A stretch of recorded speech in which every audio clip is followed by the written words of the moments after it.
Hello, everyone. Welcome. My name's Eloisa Ramos, and I'm here with my friend Connie. Hello. Hi. So we are continuing with the study of the text of A Course in Miracles. And we are on the last section of chapter 18, Passing of the Dream. And it's section 9, The Two Worlds. Okay, let's see what it says here. Paragraph 1. Mhm. You have been told to bring the darkness to the light and guilt to holiness.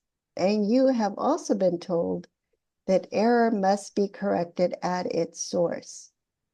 Therefore, it is the tiny part of yourself, the little thought that seems split off and separate, the Holy Spirit needs.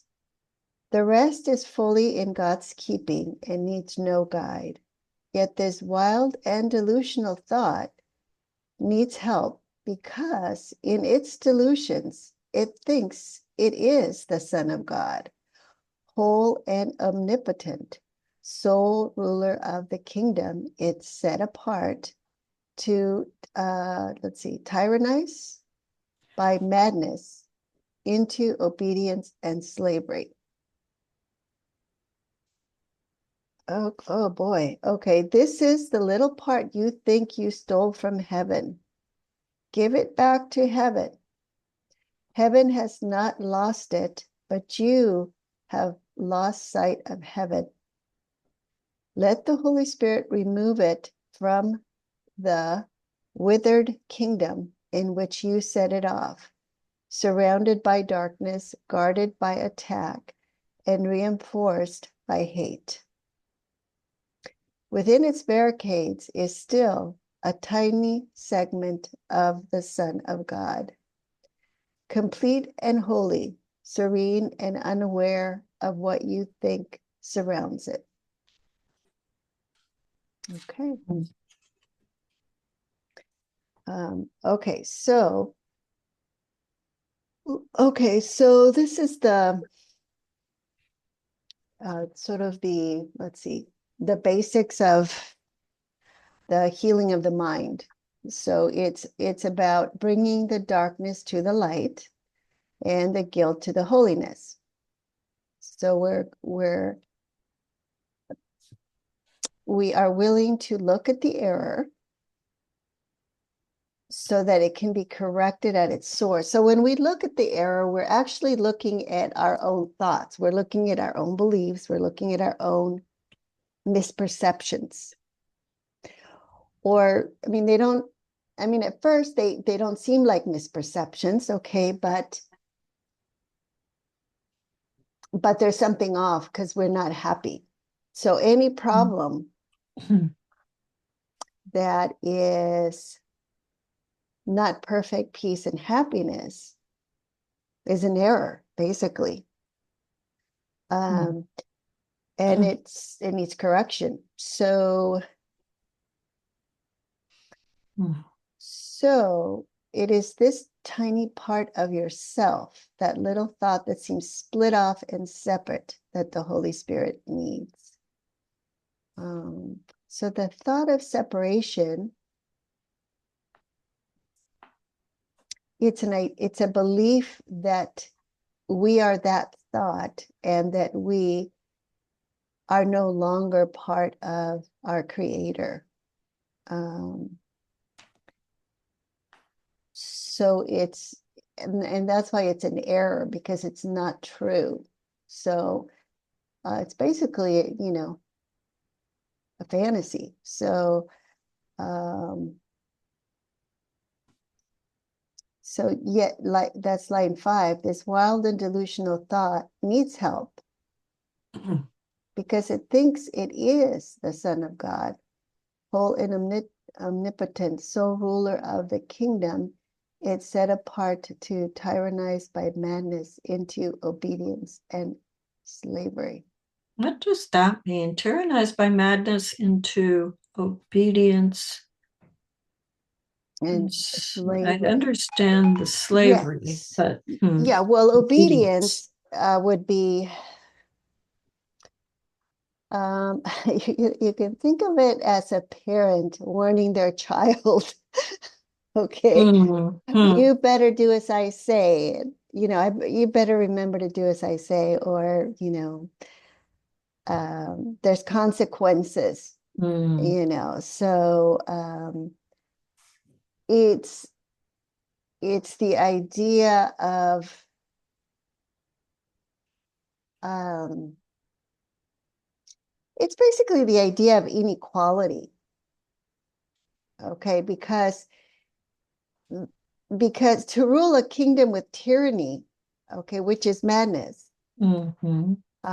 means that there's inequality. It means that there's that which commands, demands, and orders, and that which has to obey and is therefore not free, but a slave. And it would have to be out of fear for punishment or whatever, right? Yeah. Mm-hmm. Yeah. So, I mean, it's what we see most common in the world, basically, um, in the type of authoritarian control that we want to that we think is what a ruler is. Let's see, in terms of being um, superior or above, unequal, dominant, even the idea of survival of the fittest, any kind of hierarchy Mm-hmm. um, is going to be delusional. Mm-hmm. Yeah. It's funny how it refers to tiny part, little part. It feels like it's most of the part of my mind. I wish it did feel a little bit tinier. Yes, The because madness.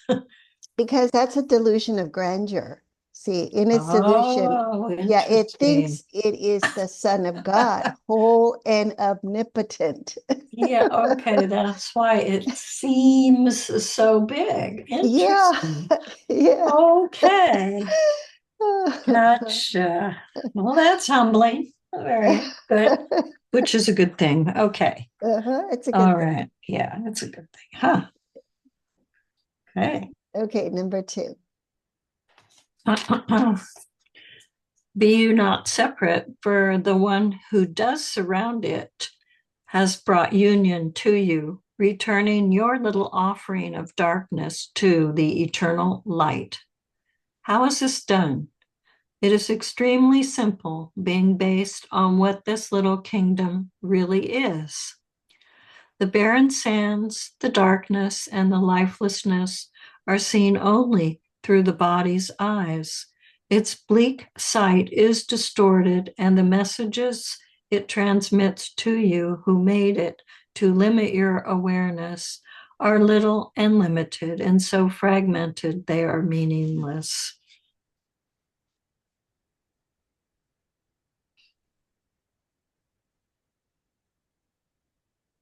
Yes, so it's the body's eyes that,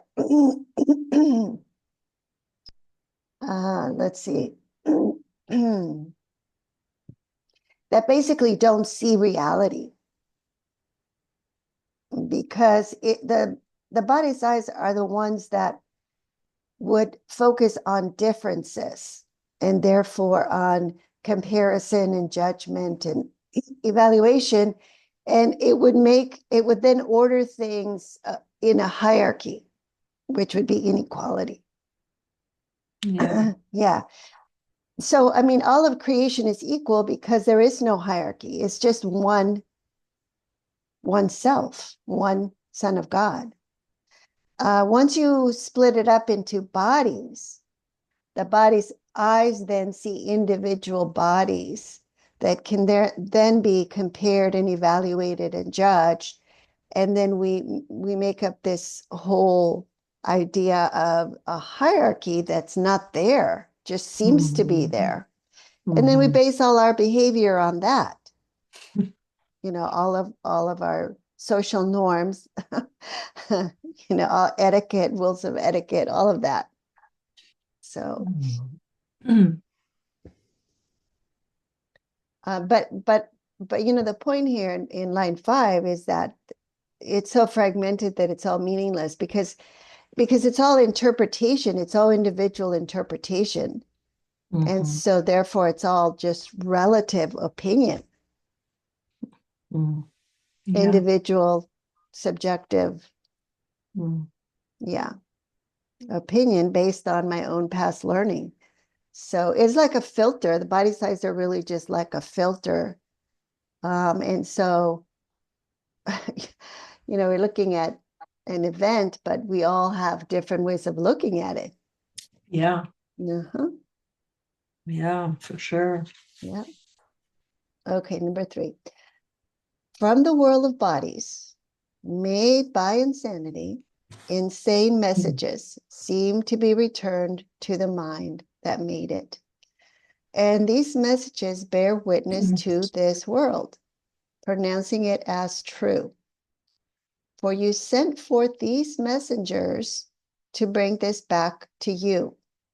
That's projection. Okay. We send out these messengers to bring it back to us. That's basically just projection. So, line 4. Everything these messages relay to you is quite external. There are no messages that speak of what lies underneath, for it is not the body that could speak of this. Its eyes perceive it not. Its senses remain quite unaware of it. Its tongue cannot relay its messages. Yet God can bring you there if you are willing to follow the Holy Spirit through seeming terror, trusting Him not to abandon you and leave you there. For it is not His purpose to frighten you, but only yours. You are severely tempted to abandon Him at the outside ring of fear, but He would leave you safely through and far beyond. So it's the Holy Spirit takes us to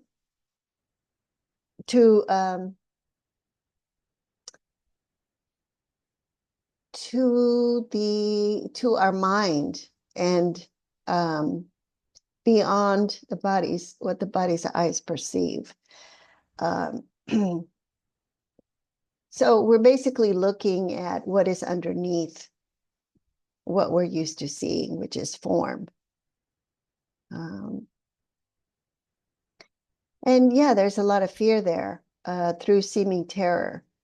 That's why the trust is, really, it's really valuable here. So the faith into the trust to be able to go through that. Because what the body's eyes see are basically the projections of the ego thought system.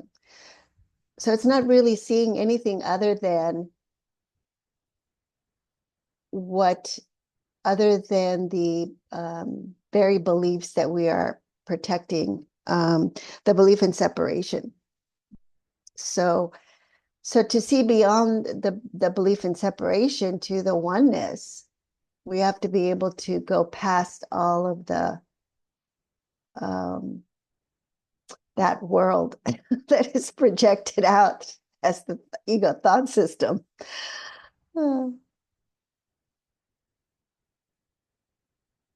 Okay, number 4.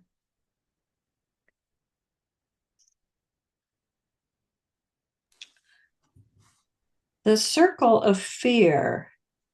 So is this the first time I see, and then there was that outside ring of fear in the previous paragraph. Anyway, that ring of fear thing, I remember being somewhere in the course. Is this the first time that this is brought up that you can recall? I think so. Yeah. Okay. Well, this is good. Okay. The circle of fear lies just below the level the body sees, just below the level. Yeah, so it would be just below the conscious level of what we see as a body. So when we look with the body's eyes, what we're seeing is consciousness, which was the first split, right? Mm-hmm. Yeah. Well, underneath that is unconsciousness or subconscious.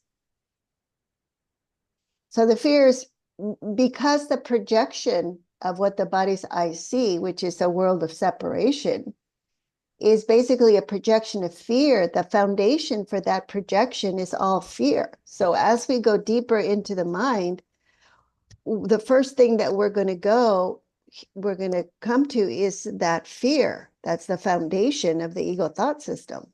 Mm-hmm. Okay. The circle of fear lies just below the level the body sees and seems to be the whole foundation on which the world is based. Here are all the illusions, all the twisted thoughts, all the insane attacks, the fury, the vengeance, and betrayal that were made to keep the guilt in place so that the world could rise from it and keep it hidden.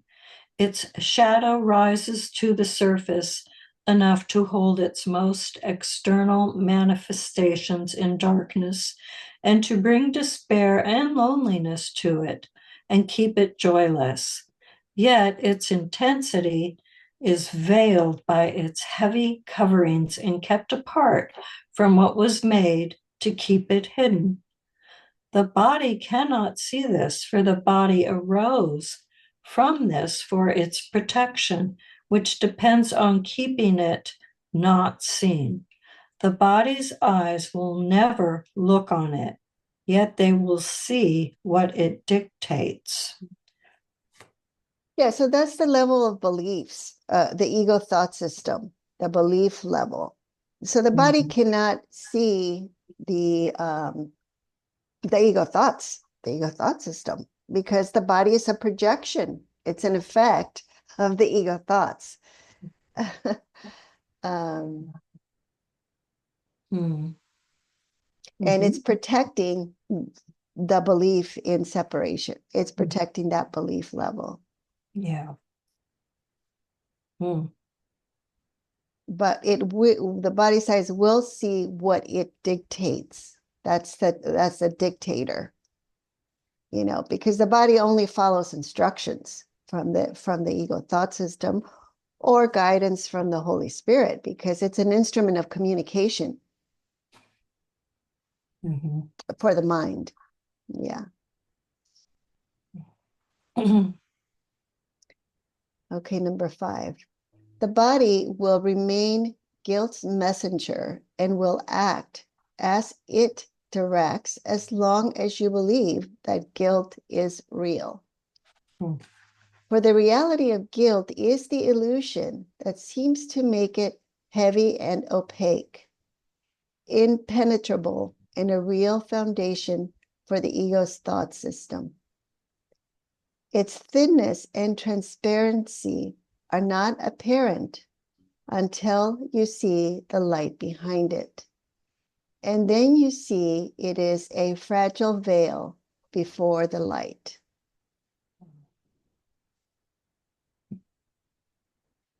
So it's talking about the body, how it seems to be very heavy and opaque, because we perceive guilt to be real. So guilt is always it has a very heavy sensation to it. There's, it's a state of darkness. So it sort of it gives the body this sense of being very solid and impenetrable. But for example, there's people that can levitate. My husband and I were just talking about a saint that he would be praying so intensely that his whole body would just levitate. Okay, well, he was going beyond the let's see, he was going past the level of what the body sees, and past the foundation, which was the fear, and therefore the body, the thinness and the transparency of the body was apparent in that state, because there's just light behind it. So the whole idea of mass and gravity and all of that had no meaning, and the body could just levitate. Mm-hmm. I remember trying to levitate when I was really young. Uh-huh. Yeah. I didn't get anywhere. I wanted to go up and out. Uh-huh.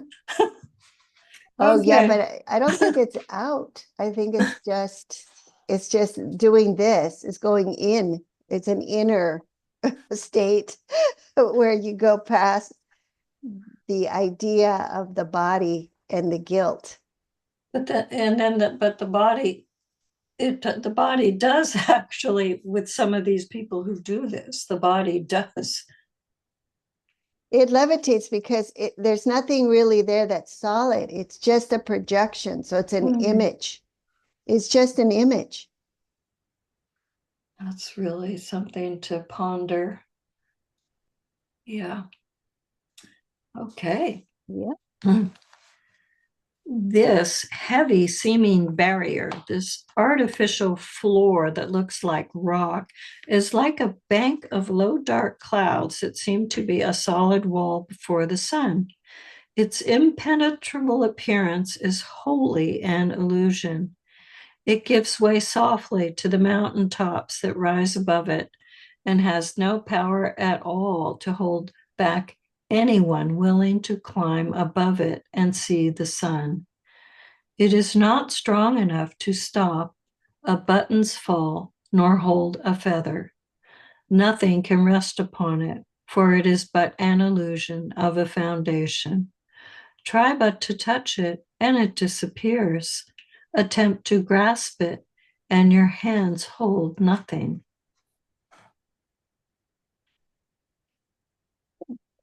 Because projections are all illusions, right? I mean, you think about a movie projector that's projecting the image on the movie theater wall. Okay. Well, that projection is just basically light. Mm-hmm. It's not gonna hold a button. If a button falls, it'll just fall right through.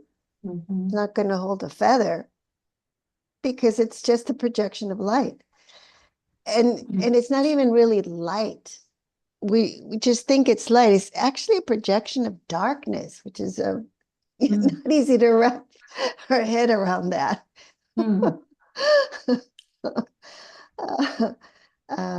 Because it's an illusion, so there's no reality in it. The light refers to reality, refers to God. So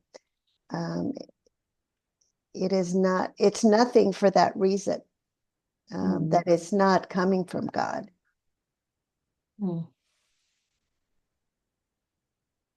Yeah, so it's holding nothing, basically. It's not there. Okay, number 7. Yet in this cloud bank, it is easy to see a whole world rising, a whole mountain range, a lake, a city, all rise in your imagination. And from the clouds, the messengers of your perception return to you, assuring you that it is there. Figures stand out and move about. Actions seem real, and forms appear to shift from loveliness to the grotesque. And back and forth they go, as long as you would play the game of children's make-believe. Yet however long you play it, and regardless of how much imagination you bring to it, you do not confuse it with the world below, nor seek to make it real.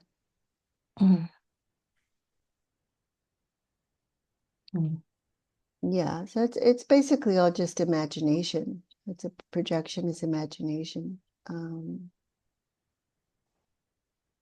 but we've believed it to be reality for so long that we've never thought about it not being reality. We just assume it is. Yeah. Yeah. Yeah. Okay, number 8. So should it be with the dark clouds of guilt, no more impenetrable and no more substantial.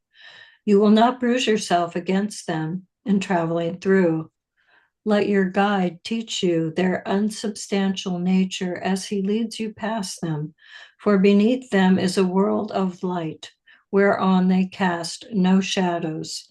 Their shadows lie upon the world beyond them, still further from the light. Yet from them to the light, their shadows cannot fall.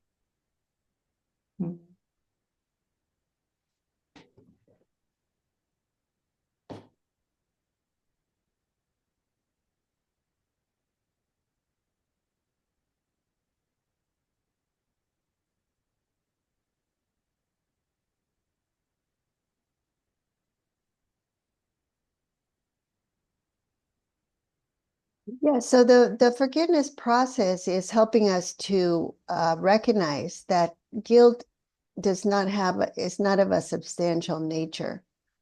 Um, condemnation, blame, all of that, so that it does not have an impact or it does not have an effect at all.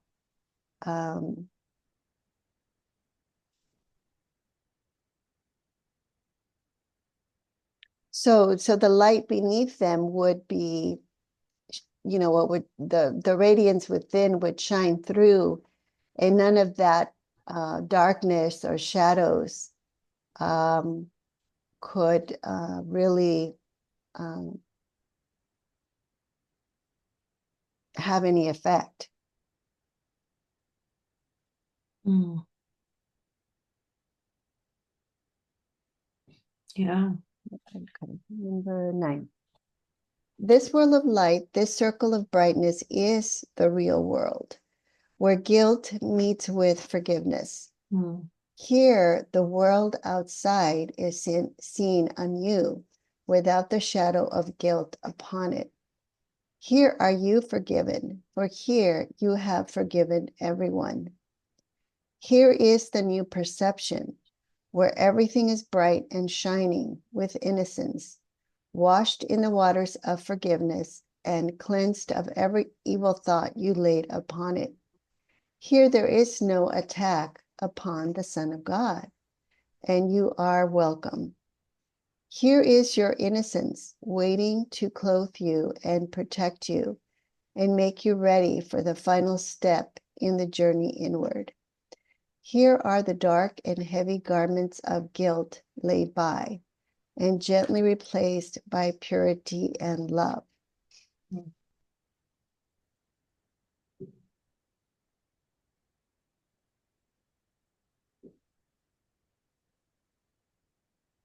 Yes, so let's see, there was another part where it says that we basically, we made up guilt. The idea of guilt is part of the belief in separation, but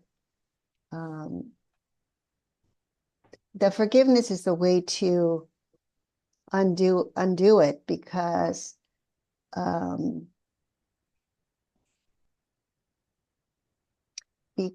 the mind recognizes that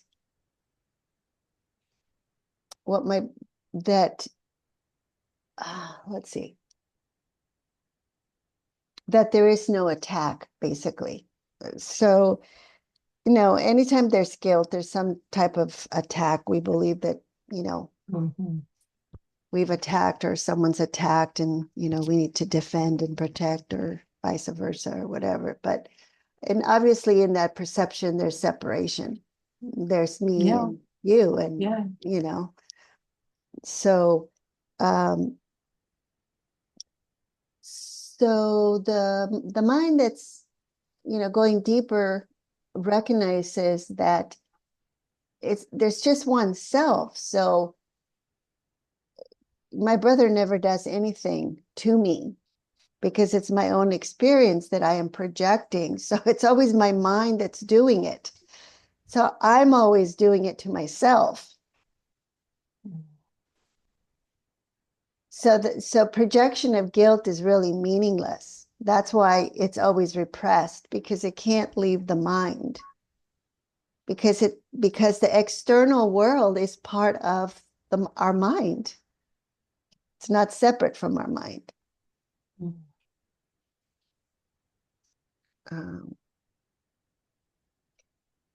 Okay, number 10. Yet, even forgiveness is not the end. Forgiveness does make lovely, but it does not create. It is the source of healing, but it is the messenger of love and not its source. Here you are led that God Himself can take the final step unhindered, for here does nothing interfere with love, letting it be itself. A step beyond this holy place of forgiveness, a step still further inward, but the one you cannot take, transports you to something completely different. Here is the source of light, nothing perceived, forgiven, nor transformed, but merely known. So that's beyond perception. Right. That's knowledge. Yeah. Yeah.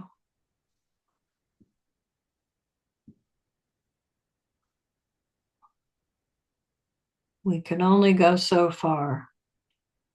Well, because Yeah. because the self, okay, that thinks it's making this journey is still the belief that I am an ego individual self. Mm-hmm. Yeah. So at that point, when everything is forgiven, then the mind is healed, and the mind recognizes that it is holy. And so the next step is taken by God, because at that point there is no self that is not God.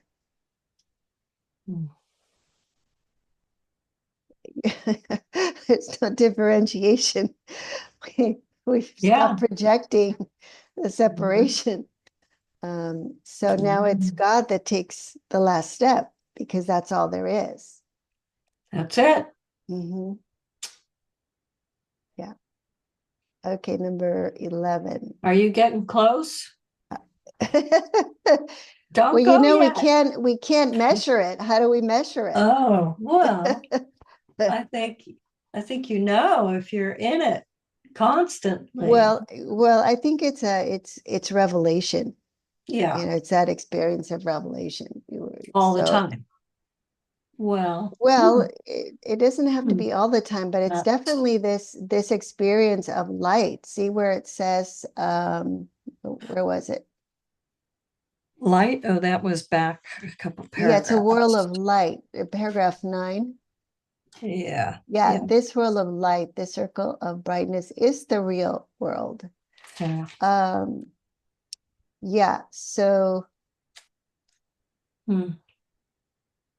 everything is bright and shining. So it would be an experience. That would be a revelatory experience.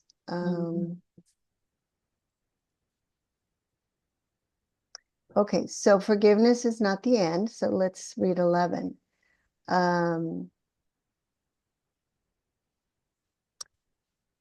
You were just saying that. Okay, read it. Okay, this course will lead to knowledge, but knowledge itself is still beyond the scope of our curriculum. Nor is there any need for us to try to speak of what must forever lie beyond words.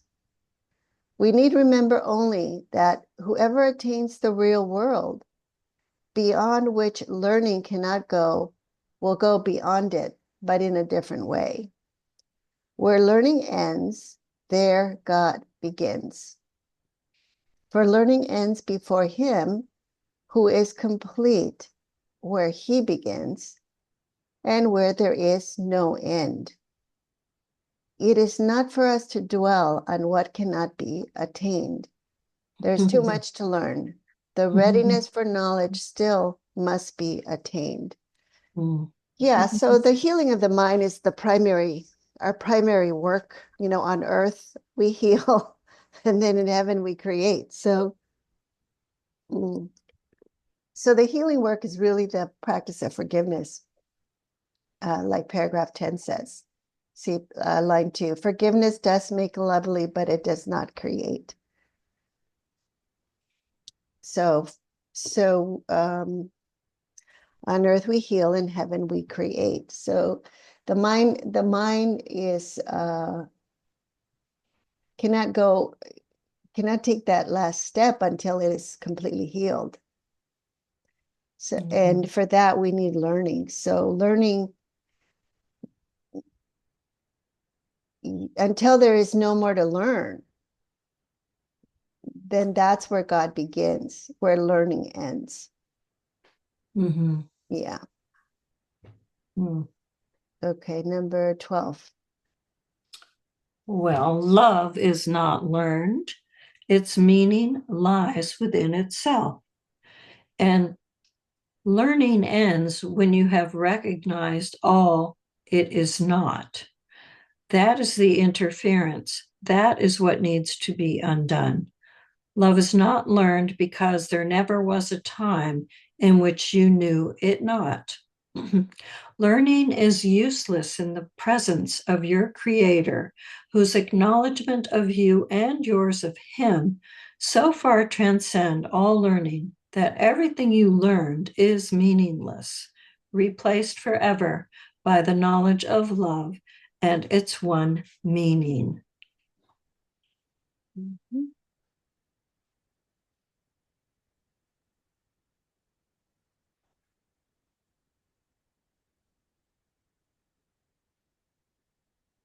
Yes, so the process of healing is the process of undoing, and it's line 3. Learning ends when you have recognized all that love is not. So the undoing is really the false beliefs that we have protected and we think are love, but they're not love. So, once we start releasing and the mind is becoming aware of the errors, as the errors are corrected, then all that is left is itself, which is how God created us, as love. So the meaning is there. It's just that the errors, the false beliefs that we hold on to are blocking that awareness of it. And that's basically all that we're ever healing, is those false beliefs, which are basically illusions or fantasies. They're all imagination. They're all past learning that we taught ourselves in error. So, okay, 13.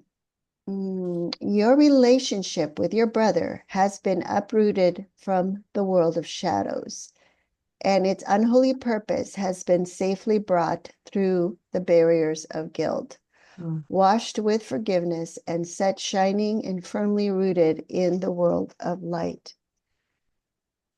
From there, it calls to you to follow the course it took, lifted high above the darkness and gently placed before the gates of heaven. The holy instant in which you and your brother were united is but the messenger of love, sent from beyond forgiveness to remind you of all that lies beyond it. Yet it is through forgiveness that it will be remembered. Yeah, so the awareness of love's presence is the memory or the remembering of what we are, of what we've always been.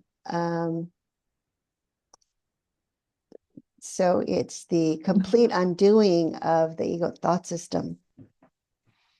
because it never happened. Mm. Okay, 14. And when the memory of God has come to you in the holy place of forgiveness, you will remember nothing else, and memory will be as useless as learning, for your only purpose will be creating.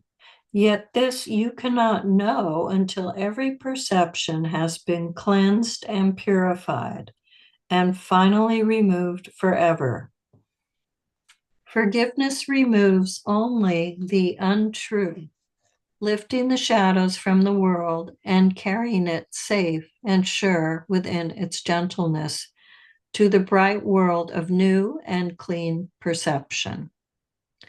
There is your purpose now, and it is there that peace awaits you.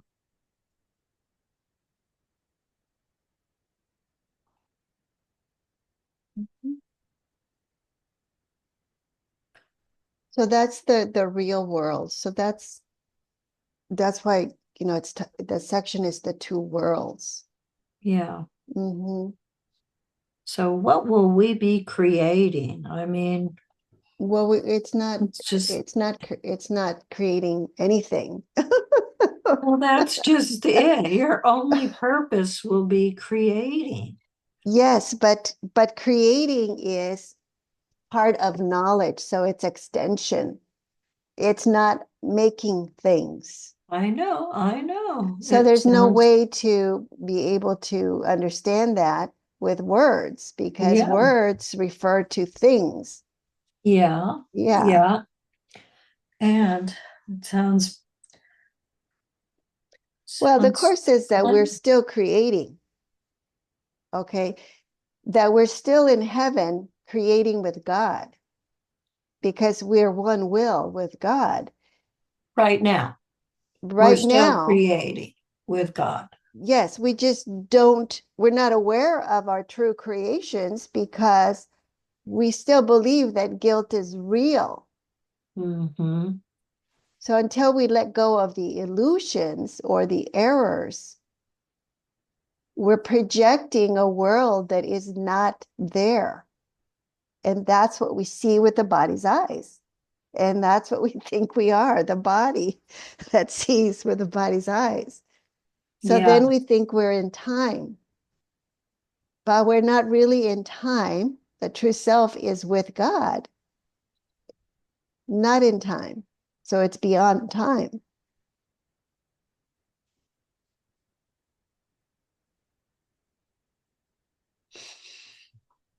mm. But we want to, we want to take it one step at a time. So we really just want to forgive, practice the forgiveness, Yeah, because that's what removes what is not true or the illusions or the errors.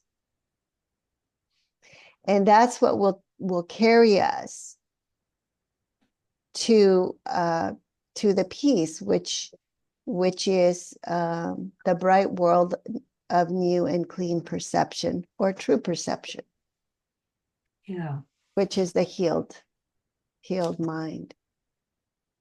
And So, that's our purpose yeah, now. just focus on forgive, forgive, forgive, forgive. Yes. Yep.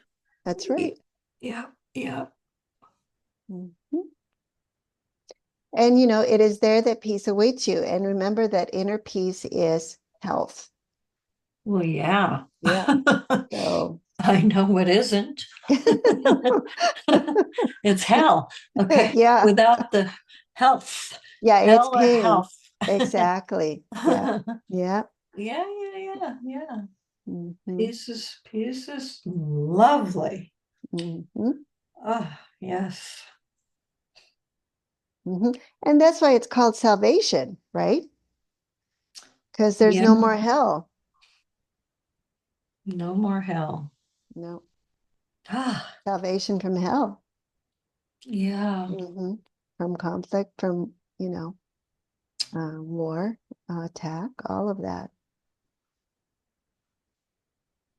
Mm. Okay.